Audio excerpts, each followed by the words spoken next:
और इस बीच हम सीधे आपको लेकर चलते हैं। आम आदमी पार्टी की तरफ से गोपाल राय इस वक्त प्रेस कॉन्फ्रेंस कर रहे हैं, सुनते हैं जरा। सत्येंद्र जैन जी को गिरफ्तार किया गया और अब दिल्ली के मुख्यमंत्री अरविंद केजरीवाल जी को भी तिहाड़ जेल गिरफ्तार करके भेज दिया गया।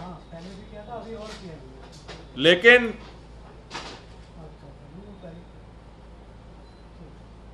कल सुप्रीम कोर्ट से संजय सिंह जी की जमानत मिलने के बाद एक बात स्पष्ट हो गई है कि जो बात बार बार कही जा रही थी कि बिना किसी सबूत के, बिना किसी प्रमाण के, डरा करके, धमका करके, दबाव बना करके लोगों को सरकारी गवाह बना करके झूठे आरोप लगा करके ये सारी गिरफ्तारियां की गई हैं। कल सुप्रीम कोर्ट में ये सारा सच सामने आया है। ये भारतीय जनता पार्टी की षड्यंत्र और तानाशाही की सबसे बड़ी हार है। कल उनके सभी साजिशकर्ताओं को मुंह की खानी पड़ी है। 6 महीने से आपने बार बार सुना होगा अरविंद केजरीवाल जी को गिरफ्तार क्यों किया। भारतीय जनता पार्टी के सारे नेता एक ही बात दोहराते हैं, 9-9 सम्मन भेजा, 9-9 सम्मन भेजा, 9-9 सम्मन भेजा, और अरविंद केजरीवाल पूछताछ के लिए नहीं आए, इसलिए उनको गिरफ्तार कर लिया गया।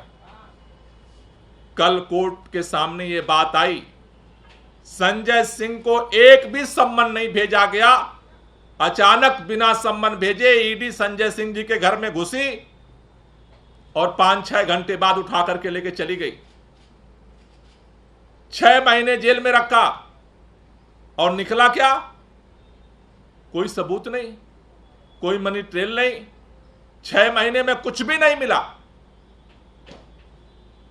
कल ईडी के सामने बोलने के लिए, ईडी कोर्ट के सामने ईडी को बोलने के लिए कुछ भी नहीं बचा था। यह है इस पूरे केस की सच्चाई।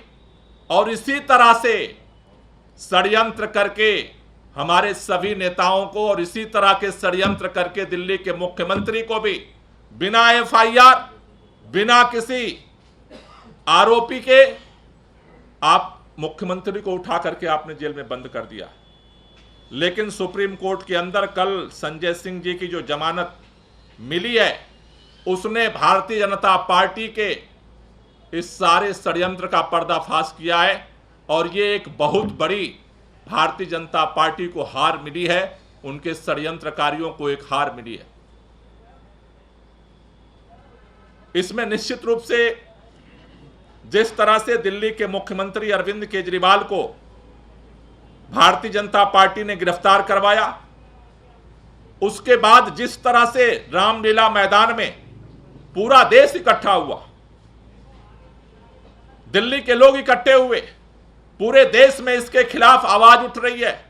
कोई मुखर होकर के बोल रहा है और कोई अपने दिल के अंदर बोल रहा है कि ये ज्यादती हो रही है, अब तो बहुत ज्यादा हो रहा है अत्याचार।